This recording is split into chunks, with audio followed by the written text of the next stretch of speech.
Hindi na po nakapalag ang dalawang masahista na tulak umano ng droga ng masakote ng mga pulis sa isang apartel sa Barangay Cristong Hari sa Quezon City. Narito ang unang balita ni James Agustin.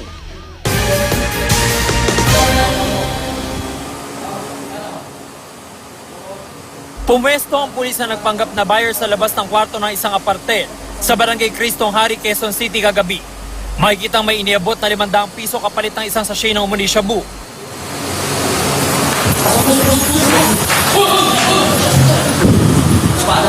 Maya-maya pa inaresto na ang dalawang lalaki sa loob ng kwarto.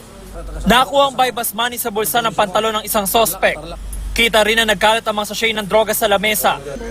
Target na operasyon ng mga masahista na sina John Marie Bagurio at Jel Molali. Sila ang itinuro ng mga naunang naaresto na pinagkunan ng shabu. Yung mga customers nila usually through text lang, dumadating na lang o pinapupunta nila kung saan sila naka-check-in. And usually, tulad din dun sa mga nauna nating ginawang operation, is kung saan sila naka-check-in, dun na rin nila pinapagamit ng, illegal na droga. Nakuha sa mga sospek ang 38 sachet ng umuni shabu. May nakita rin sa kwarto na 2 syringe na indikasyon daw na posibleng tinutunaw din ng shabu. Itinanggi ni Bagurio na nagtutulak siya habang si Molali ay walang pahayag. Kung gumagamit lang po ako, sir. Hindi, may problema lang po sa buhay, sir.